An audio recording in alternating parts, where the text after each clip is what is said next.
Candy Crush didn't come out of Sweden for no reason. There's this thing called Lördagsgodis, which is like Sweet Saturday, where everyone goes to the supermarket and loads up candy. When we talked about Sweden being a conservative psyop, this is what I mean. This is like a religious ceremony. And like the Swedish family eats 1 kilo of candy per week. I just want to like declare that. That's about 400 to 500 gummy bears or 20 to 25 lollipops.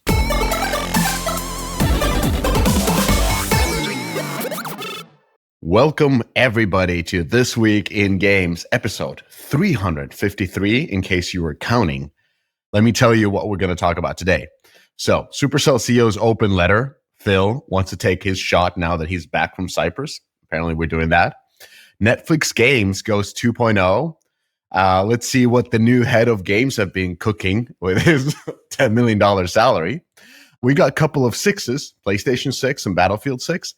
And because Puzzle Queen is on this episode, we are going to talk about puzzle games. But now to the amazing hosts. First chair. This is Eric, strategy and investing. You know, Mishka is now in the third world, so his internet connection is absolute crap. So I have to deal with that all day.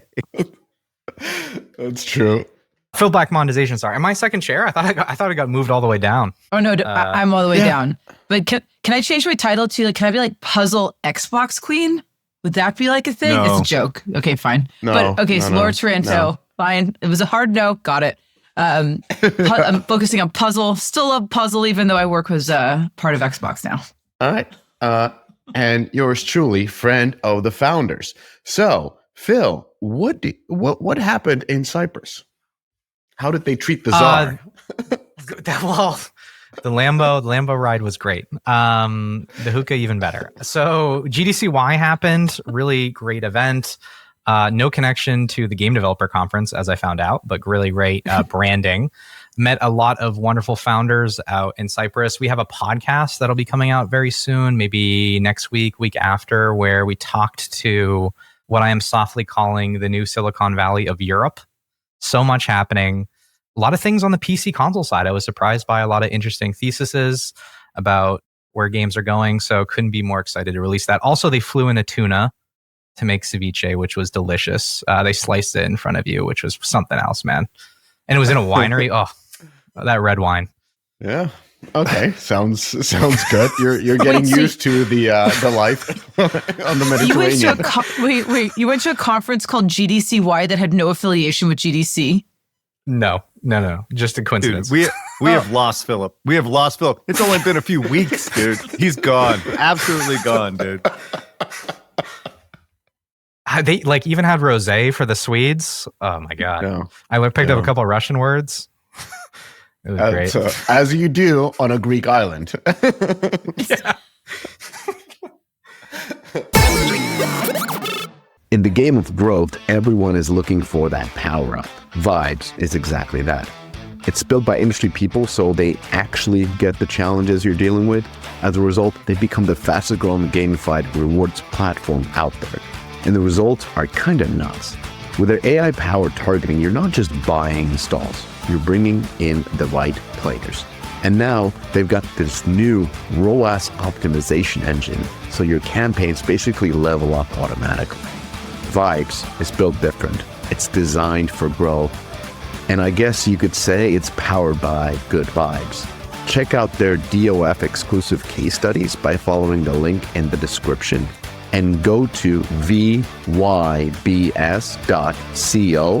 That's vybs.co. Share your email and join the waitlist list. Game devs. Here at Heroic Labs, we know that great gameplay is what players love, but integrating metagame features like challenges, progression, and rewards is crucial for retention and monetization. But coding them is a tedious and time-consuming process. That's why top studios have turned to Hero from Heroic Labs.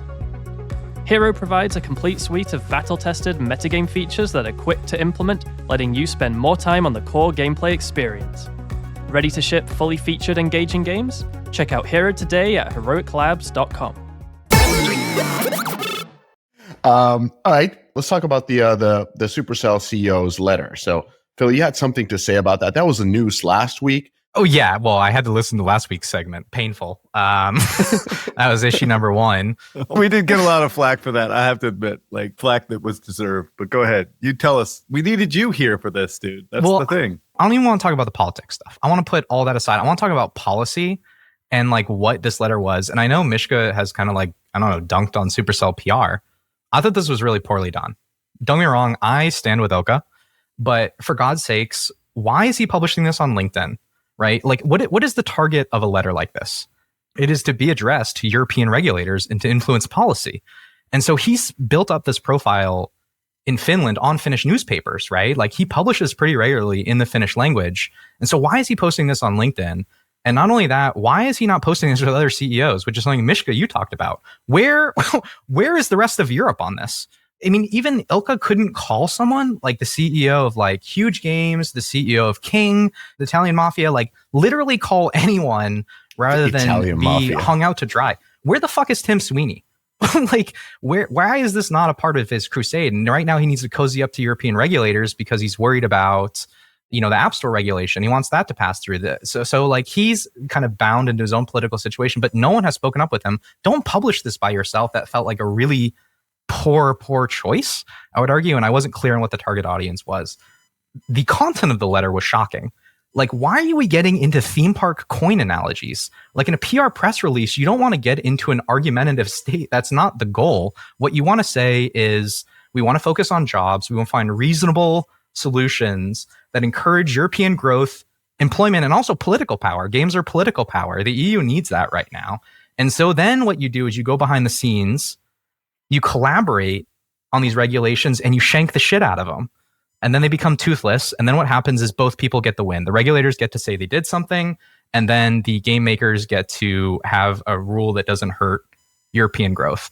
And so I just felt like this was a poor policy strategy from Ilka's side.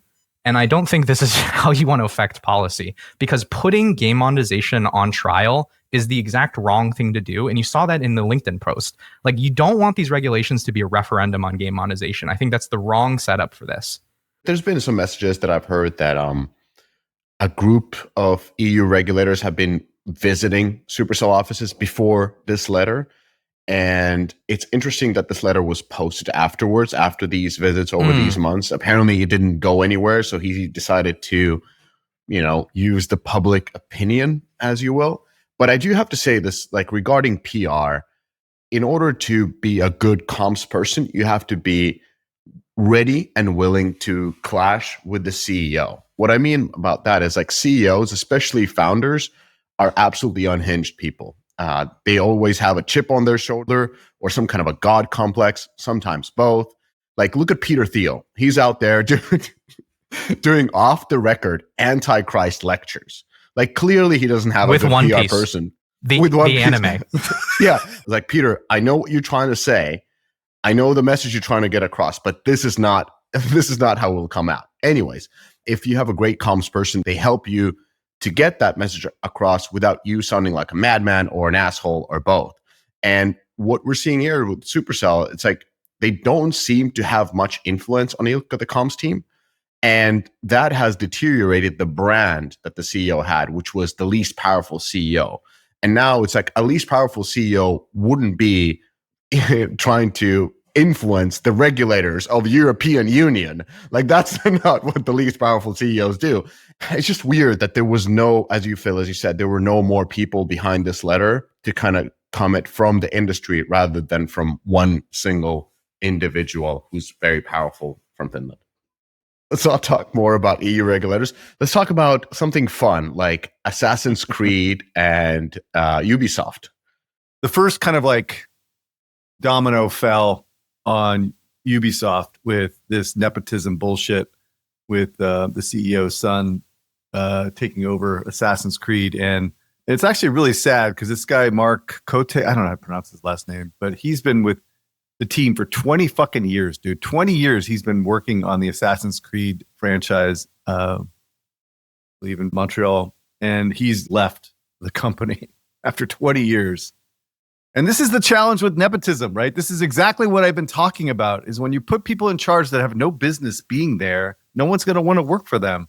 And so Mark's like, I'm not taking second fiddle to this guy who doesn't even know anything about gaming or how to manage a team or manage a franchise or anything, right? The guy's barely out of diapers, and so he's bailed, right? And he is the most senior leadership at the franchise. Like, don't underestimate how important this guy is, right? You may have issues with how he's managed the franchise over the years, but regardless, he's absolutely a key production leadership in both Odyssey and likely saved Shadows from the abyss while it was in development. So he knows all the production processes. He knows all the people.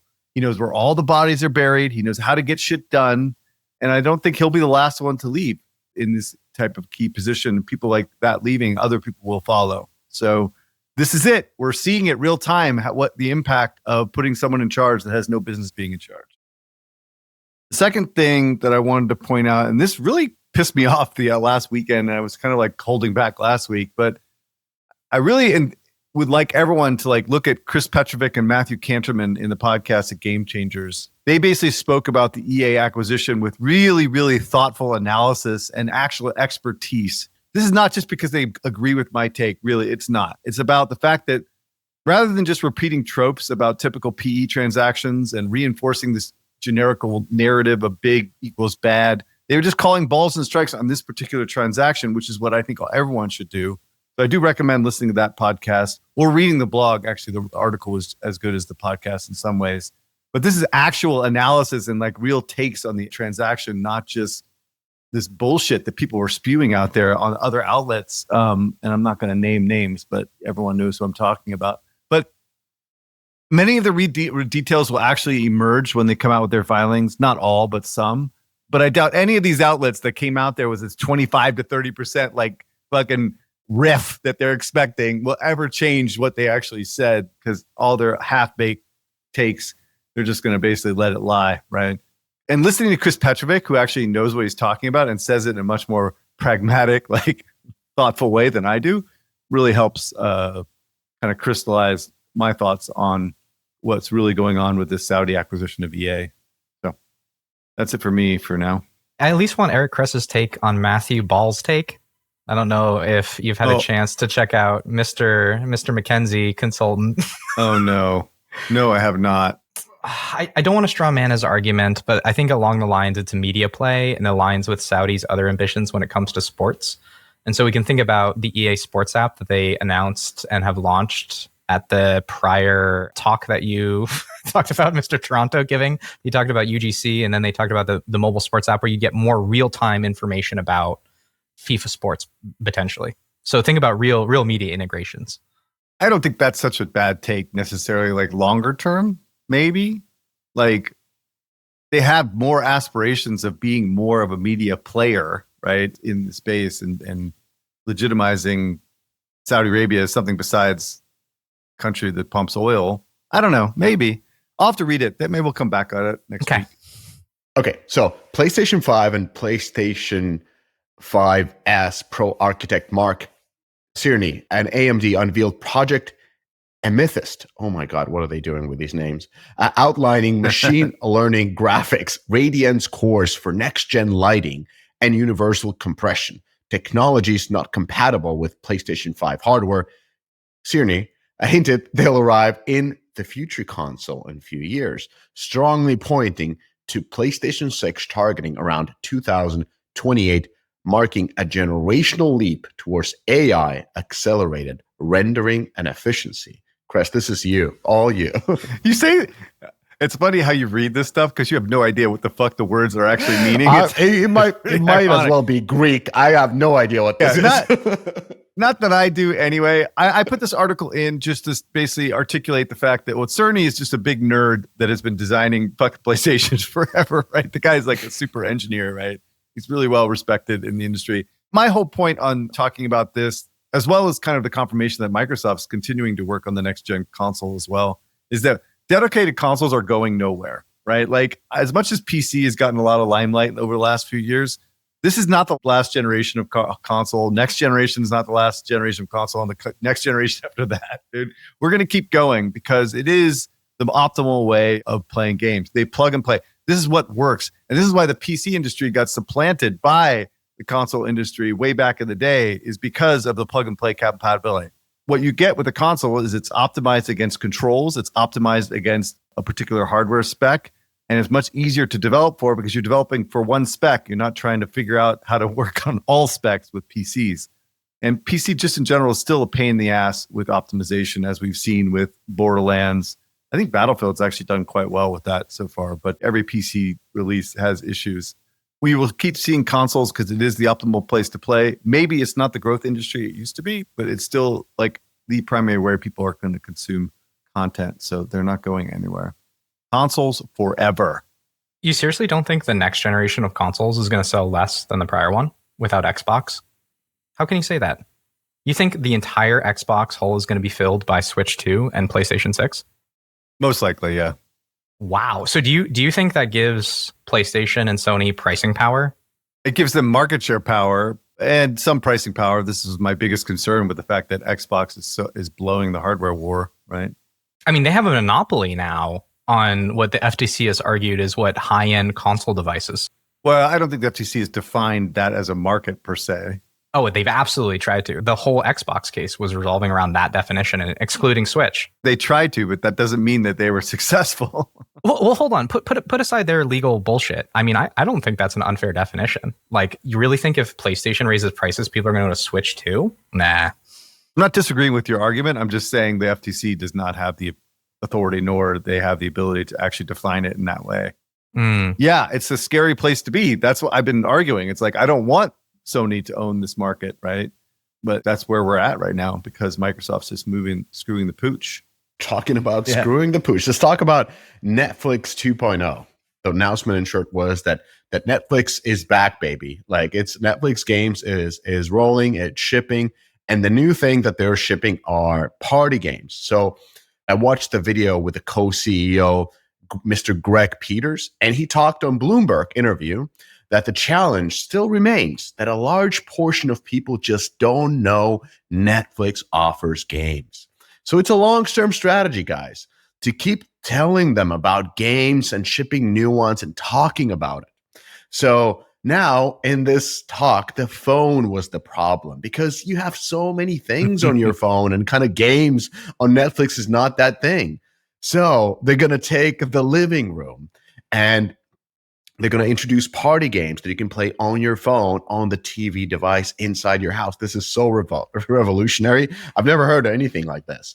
And they're essentially taking the battle into the living rooms. And, you know, I was listening to this and a reporter, of course, didn't challenge this CEO that, you know, it launched its first game in 2021. So it's been a few years that they've been promoting this on their platform.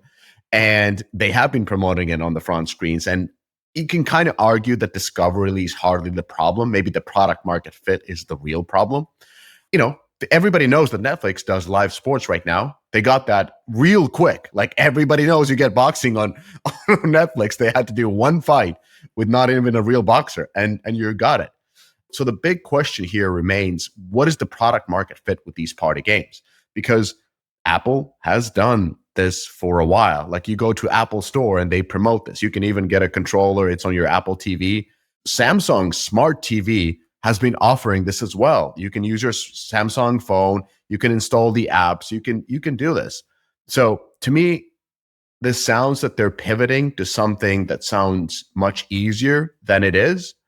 I am worried because Netflix 1.0, the one that spent $3 billion on essentially releasing Steam ports and that free-to-play games, that kind of, like, to me, show that this is perhaps an organization that will not always win.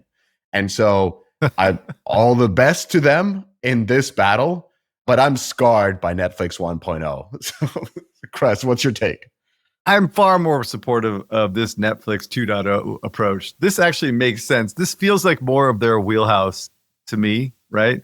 And I think what they really just need is like the Stranger Things of interactive, something that's like super compelling that people really get engaged with, right? I think pushing the envelope on interactive and social on smart TVs makes sense, right? Rather than distributing licensing junk on mobile or doing stupid deals with Take-Two regarding GTA. But imagine if they build like a network of social party games and that builds engagement and retention. That's what they need, right? And it lives outside of traditional gaming to some degree. It's completely different vertical altogether. Now, the mention of Xbox cloud gaming is stupid. No one cares. I don't know why people are discussing that anymore. But I still can't understand why they can't make the stuff more popular. Maybe it's just because the content is not popular. So maybe in awareness, I mean, for the Netflix user base, I do think it's going to take, like I said, a Stranger Things type experience that reaches the masses, I guess, to get this as part of what the expectation is from the customer. Maybe they could buy Jackbox Games and do the fucking obvious thing they should have done 10 years ago as they try to rebuild it. How much could they possibly be worth that Netflix would not write a check to just solve this problem? Or at least, I don't know, that's a bet I would take rather than, what did they pay, $50 million for GTA? Yeah, exactly. For a 1 year loan. Fucking pissing away money. Yeah. Well, hold on. We need to be positive. This is a very positive thing. They're taking positive steps. They're big IPs. Lego's in here, Tetris Time Warp. Like, they didn't Pictionary. Love it. Love to see it. And not only that, Netflix games with a lowercase g, that new strategy, slaying. And we know that because K-pop Demon Hunters came into their stupid Roblox experience like a week after it launched. That was positive. It was still a stupid experience. It wasn't separately branded. It was inside the Netflix world. So I'm sure they can spin up things in that world or that experience quicker than like a separate SKU. But they still did something. And they announced a Fortnite deal. Right? They announced a Fortnite deal where K-pop Demon Hunters is going to be coming to Fortnite as cosmetics. Also a big fucking win. Things that you can move quickly on that have low marginal cost, like Capital. This is the most viewed Netflix movie of all time already. Incredible K-pop results. Demon like Hunters. Capitalize on it. Yes, absolutely. So I think these are all very positive things. Of course, not for Netflix games with a capital G. That's still a failure. This seems like branding play. And I think like now they're moving on to the next set of problems, which I do think is a much more interesting problem set, which is like, for instance, what do I do on the controller side, right? Yeah. So they have the Netflix app controller. And if you look at Sensor Tower numbers, the number of active users on that game controller is about 1 million compared to 30 million MAU in the United States. So like, talk about failure. I don't know why you wouldn't just build this into the core Netflix app experience. I don't think it's that fucking hard, but whatever. I think this is ultimately a positive thing. Like, let's get to that second layer of problems. Like, remember, they have 1 million devices they have to like optimize for. That was a big problem with the interactive stories. Remember the Black Mirror interactive story that they recanted? They moved away from this. Oh, how could you forget it? So there are real problems to solve. I wouldn't ignore those, but like this feels like the obvious plays besides Ethan's Bridgerton match and Emily in Paris dress-up game. Okay, first of all, that's a great idea. Those are I would totally take those. They haven't gotten worse ideas, Laura. Like they become better ideas. Well, the thing about buying Jackbox, why would you do that to Jackbox? I feel like they already have this kind of down pat. Like Jackbox has been doing this for ages. And I feel like Netflix is just kind of picking up. And then also, I don't know if you've played, what was it? Akron, Revenge of the Squirrels. Revolution Games has been doing this too. There's a theme in this episode when we're talking about games. It's like late to the party. In this case, late to the Jackbox party, late to the using mobile as your main controller party. But this has been done forever. And like, the combination would have been more interesting. Like with the Akron game, it's a VR set where you play as a tree and then the phones are actually, you're playing as squirrels. So you can play in a group. One person is the VR headset, you're using a screen, and then everyone's interactive. So they're moving into that level of kind of social gaming, but it's not novel. I feel like they're just catching up. Party games. All right. Let's talk about Fantasy Pixel Castle. Fantastic Pixel Castle. So basically, NetEase is divesting the Austin-based studio Fantastic Pixel Castle. This is led by Greg Street, who was formerly at Riot and Blizzard. The fate of the studio is hinging on whether or not they could find a new investor or a new publisher for its MMO RPG codenamed Ghost. And so basically, Greg Street took to the internet, basically said, if we were unable to find a publisher soon, the reality is the studio would likely close and the entire team, leadership included, would be affected. So first, clearly this is the victim of like NetEase divestiture outside of the US and like moving more development to China. The studio actually only started in 2023, so it's really not that old, right? But they did create a fully remote global workforce with a ton of money, right? And lots of autonomy, right? It was like kind of the way they built the nature of their studio. their unique spin was they were partnering with players. They were, showing concepts and prototypes. Players would helping make design decisions. It's basically kind of the Twitch of game development, right? It was kind of a weird vibe that they were trying to pull together that sounded cool. That's just Reddit. That's it. We're just looking at Reddit comments all day to make game design decisions. Yeah, exactly. And Twitter. Sorry, I'm trying to be nice. It feels like this was not even close to getting a game out. And would require really significant investment to get it to the finish line. So, and I think their approach, while novel, was not really optimal, particularly the current environment, right, where it's really getting challenging out there. So, I mean, if they had more of a central team and they were actually building something and they had prototypes, and they were actually more further along, and they were in Montreal or Toronto or Vancouver or Eastern Europe or something, I don't know. But the problem is that there's nothing here to acquire, right? There's this distributed team that is building games on committee, right? So it doesn't really feel far along enough for another publisher to get involved, but it's possible, right? It's still possible. I don't think Tencent would ever touch this. Sony is not likely picking up these type of projects. EA is out. Take-Two doesn't do MMOs, as far as I know.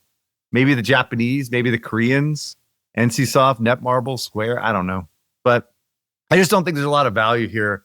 NetEase is kind of half of the story. I think the other half lies close to home. I think, West overall, especially when we're talking about US developers, have largely priced themselves out of the market. High workforce cost, culture of comfort seeking, kind of driven by these endless debates about remote work and work-life balance, have dulled the competitive edge. And if you, Greg Street was actually very active on Twitter, really, really active. I don't know details about this organization, nor do I have any proprietary information. This is something that I was reading from the social media posts that, it wasn't the typical hardcore Chinese team working on an MMO. It was typical Western team kind of developing in a committee, as Eric, you said. Yang Liu, who's been poking on Greg Street on LinkedIn for a while, I believe he said that the leadership team in this studio as well was getting closer to a year in salary. So that kind of tells you about how they priced themselves out of the market. And, somebody will come in and say, it wasn't, it was it's okay, we'll make that correction. So please let us know. But I remember the salaries were really, really, really outrageous, as with most of these ex-Riot, ex-Blizzard places. We can't blame NetEase because many of the top venture capitalists also lost the investors' money funding these ex-Riot and ex-Blizzard studios, without perhaps having that much experience of working at studios, but being ranked in certain games at some point of their life. So, you can make these calls. So best of luck to the fully remote team to find more fully remote high-paid positions. I don't even want to touch this. Okay, moving on. Well, let's talk SPACs then. All right. So US-based video game commerce company called Xola has registered an affiliated SPAC to raise $250 million. The company plans to offer 25 million units at $10 per unit, and each unit consisting of one share of stock and 1/3 of a warrant. According to SEC filings, the primary objective is to complete an initial combination within 24 months, targeting high-growth companies in games, video games, fintech, ad tech, and telecom. SPACs are back, baby. We are in insane times if SPACs are back. Just for the record, SPACs were an absolute train wreck in the last time, Jesus. right? So this is really a bad sign for the overall industry. Plus, gold is an all-time high, and silver. There's a lot of frothiness going on around here. However, if you want my expert macro opinion, no, you don't want my expert macro opinion, so don't even ask. So this does not seem to be for Xola. Xola is not going public in this transaction, as far as I can tell, right? The CEO and the CIO are using Xola's name and likely some money to be a sponsor of a SPAC. So they're actually in search of another operating company, not Xola itself. And I think this is a way for Xola potentially to do an acquisition of another company to help build their empire and scale their businesses, perhaps, right? It really kind of seems a little bit strange that execs at a current company are pursuing SPACs. Don't they have a business to run? What? don't they have a day job? You know, like, I don't know. It's really bizarre to me. What it looks like is they're looking at potential targets that may be a creative way for them to grow through acquisition versus using equity, debt, and traditional acquisitions. Maybe, right? Or maybe they have a particular target in mind, right? That they really want to go after, that they think is valuable, and they want to do it in this way. So the problem with SPACs are they're fundamentally misaligned incentives from the very, very, very, very, very start of these things. So basically, the SPAC raises money by sponsors, right? So they raised $250 million from sponsors with no operating business whatsoever. And it's up to the management to find a company to merge with that actually has operations, right? But see, the sponsors typically receive like 20% of the IPO at a really nominal price so they can flip it during the IPO. So in essence, they are locking in returns from the get-go because they can basically sell day one, right? And so they can get returns. And so it actually makes a lot of sense for the sponsors of the SPAC. But the problem is the people that actually buy shares when it goes public are kind of left holding the bag. And that's exactly what happened during the first round of SPACs, because ultimately like 90% of SPACs were below their $10 price last time. 90%, right? So And part of it was because they absolutely, like, these companies were not really real. They had absolutely ridiculous forecasts applied to them.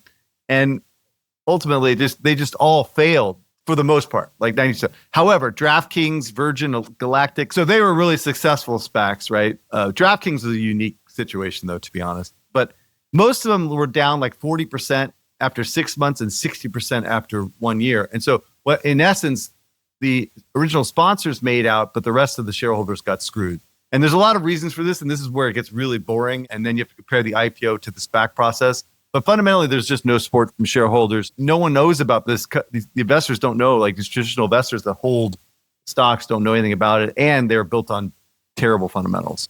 So anyway, that's a SPAC. But I think what Xola is doing is quite a bit different, it seems. And I'll do a little bit of digging and see if I can find out anything specific on this. I got nothing to add other than AppCharge's new chief strategy officer is David Stelter, who's Xola's former president and chief business officer. So, all right, let's jump into another very weird investment news. So a Sweden-based gaming and esports group, Frag, has divested their French-based mobile game publisher, Playdigs, to US-based VC gaming fund, Griffin Gaming Partners. And all this happened for about 10 million euros. What is this? I have no idea. Yeah, well, why? Why is I have no VC idea buying a game publisher? Is this like when does A16Z do publishing? Is this like, let's go farther down the funnel? None of these guys should be in anywhere near this shit, dude. Like I don't understand this at all. They're operators. I honestly believe that these guys are flush with cash from investors, and they just need to find the places to park it, dude. Like they just nowhere else to go, right? So they're like so desperate. I don't even know why this would make sense for a venture capitalist. Like the type of returns you can get from a publisher.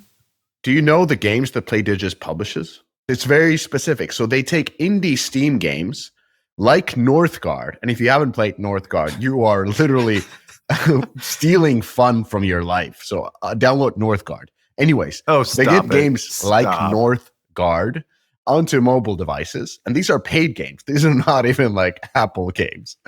That's it. That's their portfolio. It's essentially like Steam games. It's really weird. So I think this company must have been like a gold mine during Netflix 1.0 era when they burned through billions of cash and essentially took Steam games that were ported to mobile games.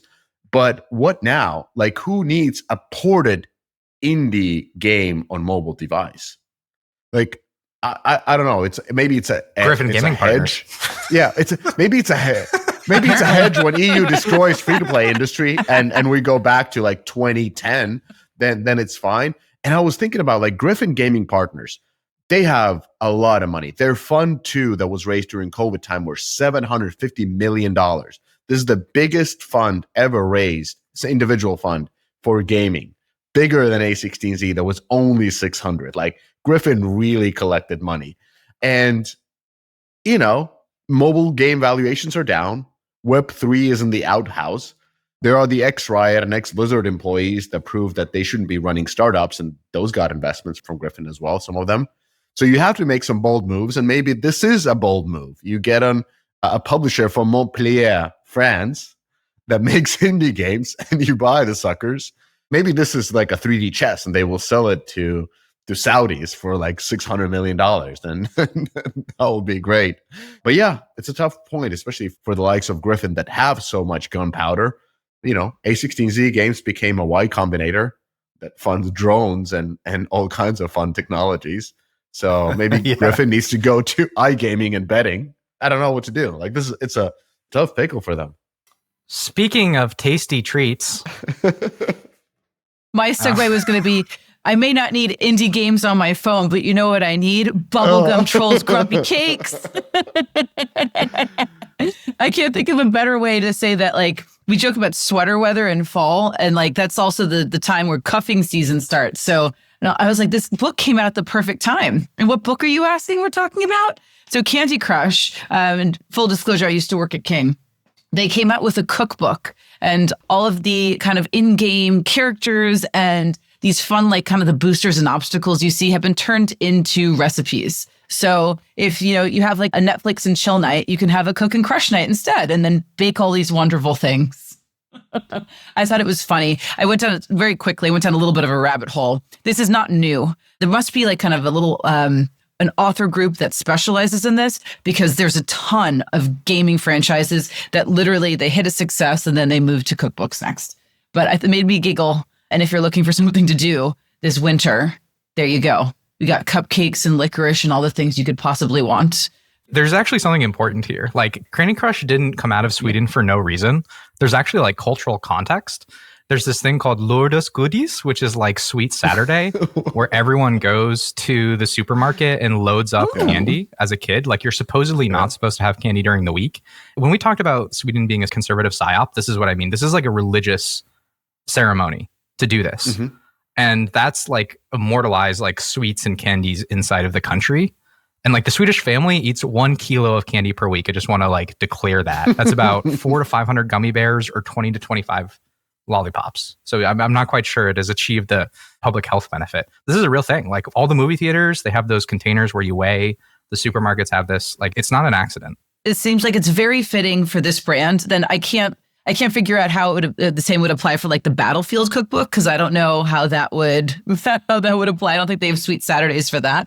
But then, yeah, this is awesome. It seems like the it's a good match. The question really is, what's the equivalent in Cyprus there, Mr. Philip Black? Is it hookers and blow?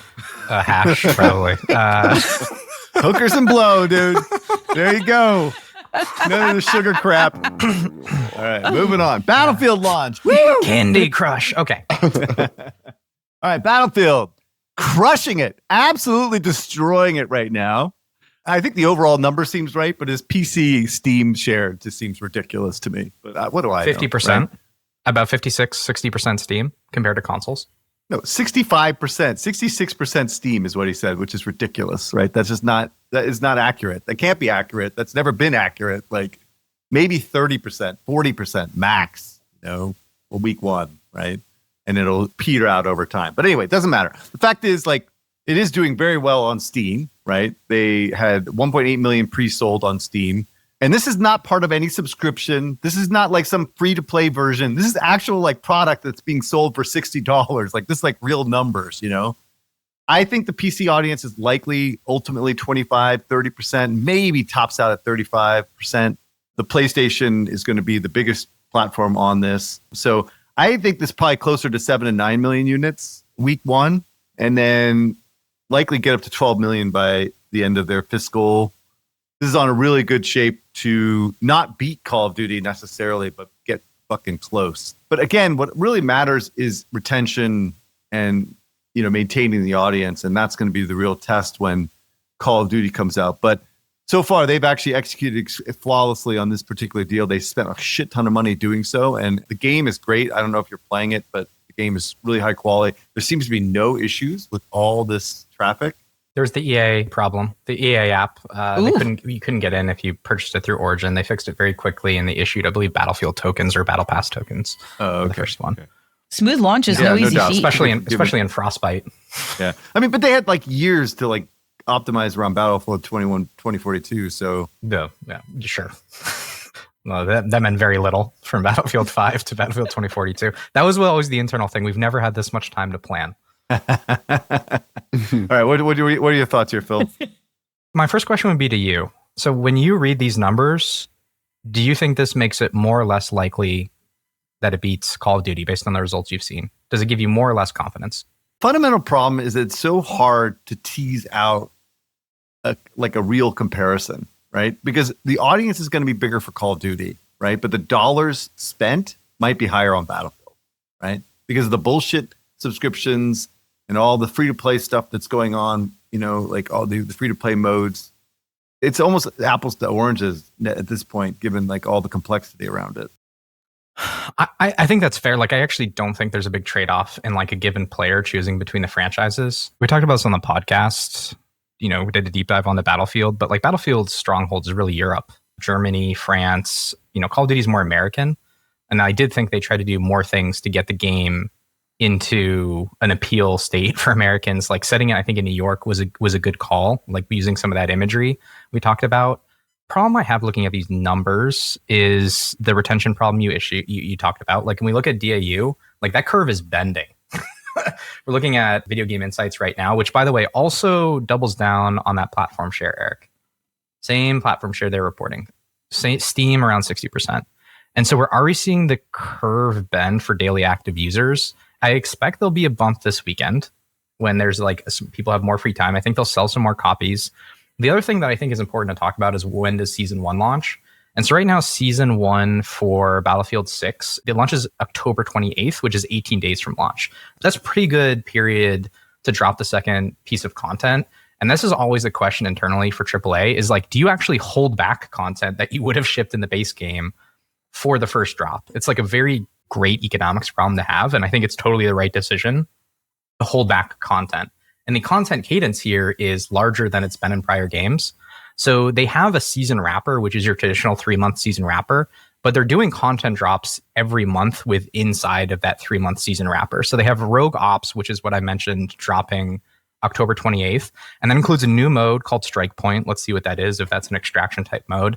It's a bunch of gameplay items, which, by the way, guns have been rare for Battlefield to ship in post-content updates at this pace and at this scale. Maps have been traditional, and they do jack shit in terms of retention. We've always tried to get away from this. But they still are having these monthly cadences. Let's see if this is just like them shooting out of a barrel, and this will start to slow down, and this is all content they've held back, which, again, I do think is the right decision, maximize the value of it. But I do think like there's some upside in terms of retention, but I still just don't see like the mechanical solution that's going to improve like cohorted retention. Like, how is the game changing fundamentally from a core mechanics perspective that makes it different than even, Battlefield 5? Battlefield 4 was always the game that retained the most, and it's because we shipped so much fucking content. That to me is the big question, is like, what is going to be their content pace? And then ultimately, how does Portal play out? Remember, that's the UGC mode. I think that's a huge cornerstone of this strategy that I think has gotten lost in the shuffle, where the engagement tail will come from. That's, again, TBD. So I actually end up a little bit more likely this will outsell Call of Duty. I still just don't think it's going to retain. The reason we can't do comparisons here is because Call of Duty moved to Call of Duty HQ SKU under Steam and all these different platforms. And not only that, Warzone, the free-to-play product, is included. So like doing DAU comparisons, it's all useless. It's impossible to do these days. So I don't know if we're ever going to get the answer. But I end up a little bit more likely it'll win on copies, but it'll never win on users, at least in the state. I think it wins on dollars, right? But doesn't win on users. That's kind of my guess at this point, right? About dollars. What happens if it beats Call of Duty? I'm just curious. Like, is it like the turn of a tide? It means literally nothing. It doesn't mean shit, dude, because Call of Duty so more the like next Call of okay. The real question is what their longer term plan is with Battlefield. Are they going to release something every year? Are they going to have like a cadence of like every 18 months? I don't know. I have no idea. Actually, I should know this, but I don't. Now that EA is not public, I don't give a fuck, right? Yeah, it's a question of cadence, right? But if you know that Call of Duty is coming out with a game next year and the year after and the year after the year after, like it's still going to be really hard for them to compete against.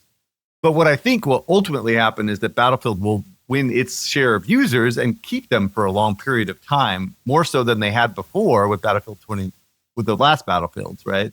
Like, at least you can predict that to some degree. Don't you agree, Philip? Like, they will carve out a certain group of people that will keep loyal to Battlefield. What does that mean? That's such an underscope statement. Like, of course there'll be some people who play Battlefield. What does that mean? Is that 100,000 DAU? Multiply that by give me numbers. Well, okay, I get you.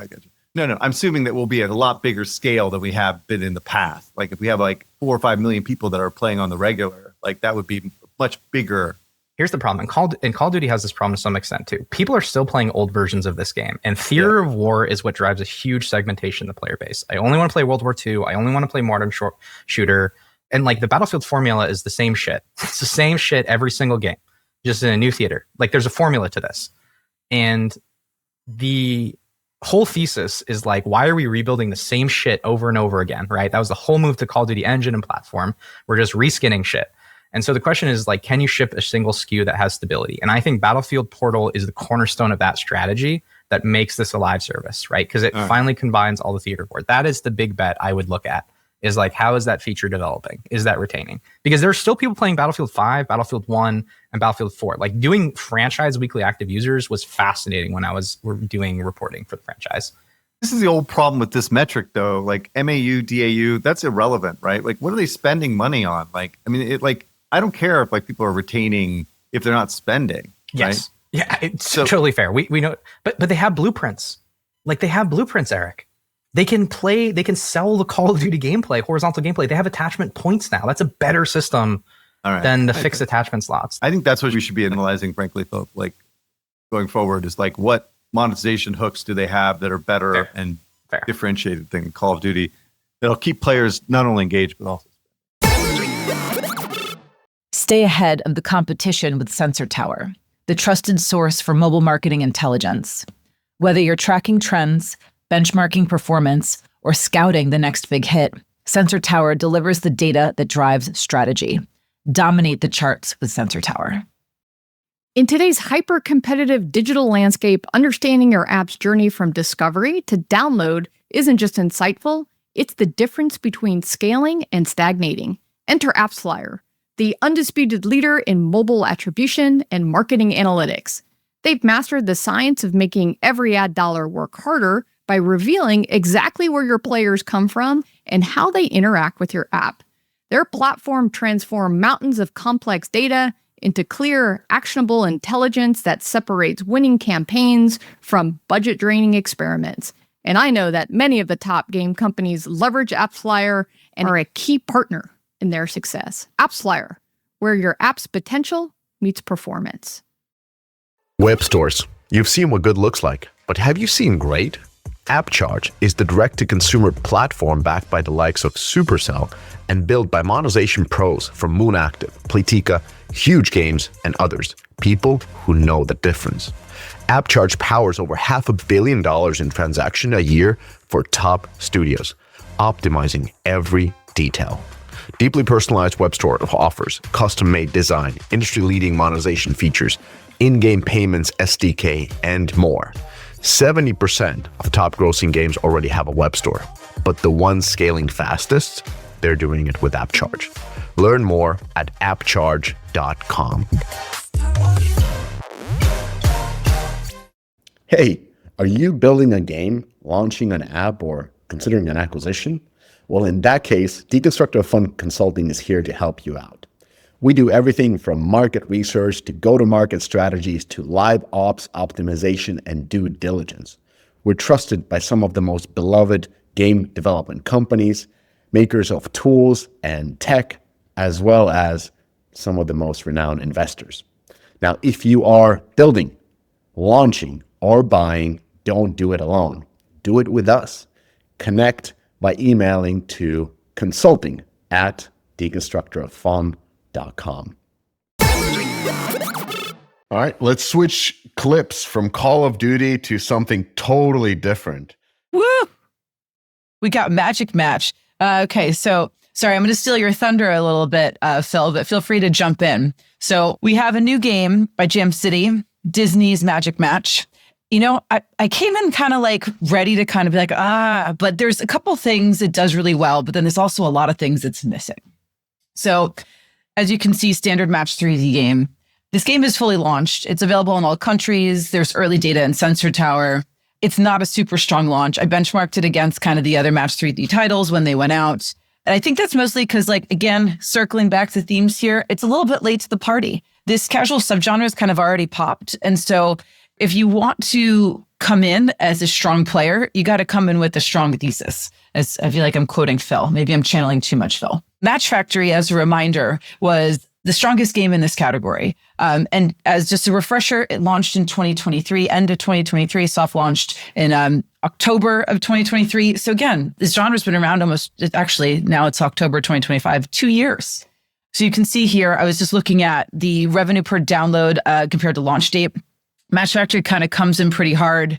What you can't see here, it looks like Triple Match 3D is performing better, but if you look at overall revenue, it's Match Factory. But those two are kind of going head to head. So pros playing this game. It's polished. I've actually compared Match Factory and Match 3D side by side. They created a more polished version of what Match Factory did really well in terms of mechanics. So I'll give them that 100%. But cons, and this is the part that drove me crazy. So I'm playing this last night. I played the first 50 levels. And as you can see, when Match Factory came out, it was this spitting new, amazing. And now you can kind of see the polished level. They did innovate on that polished level. Going back. So playing these games, I'm like loving this Disney, all the Disney throwbacks.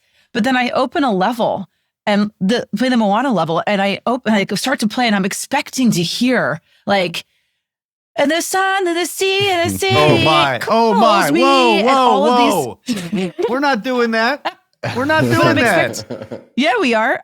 Well, fine. You know what? I have to do it because Jam City didn't. So if they came in with these songs, I thought they'd be leaning more into the music for these IPs. Like, and then they have great quotes, like the Aladdin quote. Like, I assume they have all those tracks. Why didn't they put those in? That would have been a great tie-in for parents to play with their kids, or, for people like me, millennials, going back and like, oh my God, this was my childhood. And for kids to get really into the music. So I thought that was a real miss. So Jam City, if you're listening, find a way to get those IP rights to get the songs in. Because like then you don't have to listen to me sing them. Yeah. So Phil, did you break out into song two playing? Not quite. I actually thought this is an interesting. I wanted to talk about like 3D Match, because like ever since we talked about Match Factory, I mean, that game has exploded. I think it was around $200 million run rate. Don't quote me on that. And it's like really this 3D match genre is starting to figure itself out. Like, don't get me wrong, still a small subgenre pair. Like Match Factory is totally domineering in terms of like revenue, as you pointed out. But like when you enter these subgenres, there's all these like new paradigms. You can't just copy what you did in other versions of Match. And the reason you can is because the dynamics are so different. Yes. So like normally Match 3 economics are how many times can I get you to fail state? And then what can I convert you on in terms of fail state? How do I raise that percentage? So like how many level ends can I get you to? How often do you fail where you have the out of move screen, which is 95% of match revenue?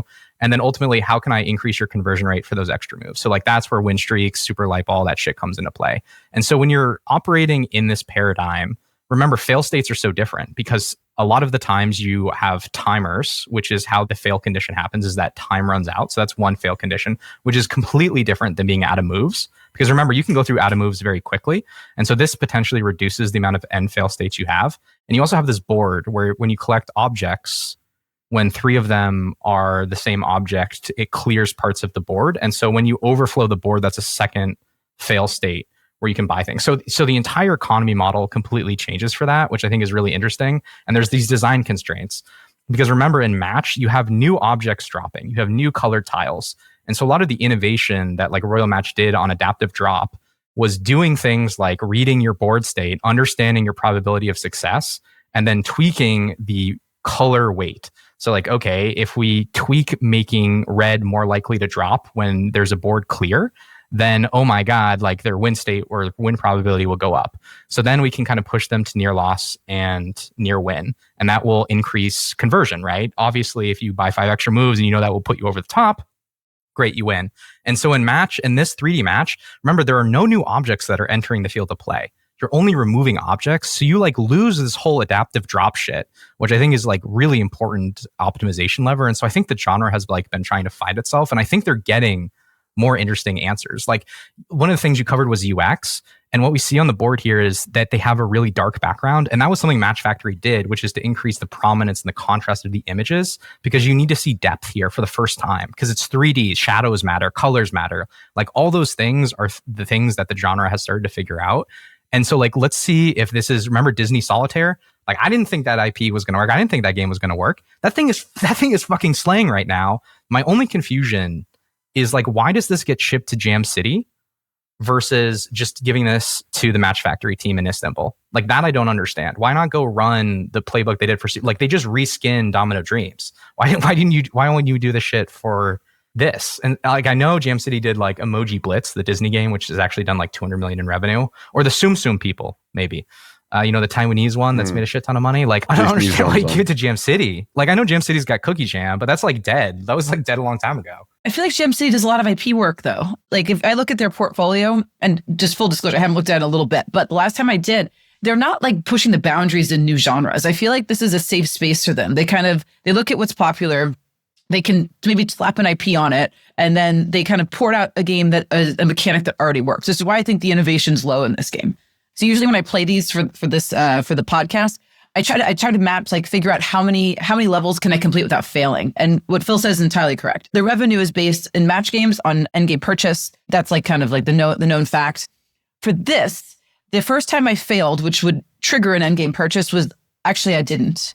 I had no fails in the first 51 levels. My playing 51 levels took me an hour. And I was looking at the revenue chart. It's probably a very big reason, of course, anecdotal, very big reason why their revenue is not where it should be. But balancing this is difficult. They have to make difficulty, as you say, by timers. And then have you ever seen any of the levels in Match Factory where everything's pink and then you're just trying to parse the objects by shape? Like, let me tell you, that gets the difficulty level so different between this type of game and a match three game, right? It's about game. Like it's about like you're flying shit to your board. It's clearing really fast. You're under time pressure. Like flow state is more literal here. In Royal Match, you can pause, right? Like you can pause if you want to and examine the board state and plan. Here, you can't really plan. You just gotta go. This is dexterity, and if any, it's just a pro tip advice. If you're going to play these types of games, I highly recommend using a stylus. That is my cheat. Wow. That is how I picked this up so quickly. I have to. My finger, I don't have dexterity. I can't play Call of Duty in those games. I get sniped immediately. It's like mouse and keyboard versus controller. Yeah. Oh, I can't play a mouse and keyboard either. I need a controller. All right, let's take this home by breaking news, if possible. I just received something that Cress would absolutely love. So, a funding round led by Coastal Ventures and General Catalyst, participation from Rain. So essentially, this is a new AI company called General Intuition. They raised $133 million in seed. And who do you have here? Cress's favorite person. Oh, no. The game investor who's not a game investor anymore. No, he's a game investor. No, Moritz Bayerlens is one of the people who's on this. So he's one of the co-founders. He hasn't left Lightspeed. This is going to be his additional gig in addition to the 70 hours he pulls for Lightspeed. So good luck for that. He's a superhuman. He can do that. But we have Pim de Wit, who's a CEO of Metal, essentially started a new AI company and raised 133.7, which must be some kind of a nerd number that we should know why. But yeah, good luck for them. And I think the CEO is coming on the podcast. So that's the breaking news. It's under embargo, but I think this embargo ends. Is this one of the guys that wears the what are they called? The vests? The vests with the little decal? I don't know. I don't know. Don't look at me like I'm crazy. I don't know. But that's a lot of money. That's Cress, do you remember the whole spiel after GDC? You're talking about a ream. Why are they all wearing black shirts though? All right, let's cover this next week when I actually can look at what this company does, because it sounds completely preposterous and $133 million. You don't have any general intuition about it? All right. Everybody, thank you for listening. We're done. Next week, we got Jen back, and we'll be much more professional and maybe even proper internet. So until then, Anime Showdown. Goodbye, everybody. You did it. You made it to the end of the episode. As a fan of the show, it would help us out if you'd subscribe and leave us a review on the podcast service of your choice. Those stars and likes, while a small action on your part, mean a lot to us and help to grow the show. More importantly, are you a member of the Deconstructor of Fun Slack group? If you have 5 years or more of games industry experience, go to deconstructoroffun.com/Slack and apply to join. Join the games industry best professional community filled with peers always willing to lend a hand, or subscribe to our newsletter to get all the latest insights from the Deconstructor of Fun content creators. Thanks for listening.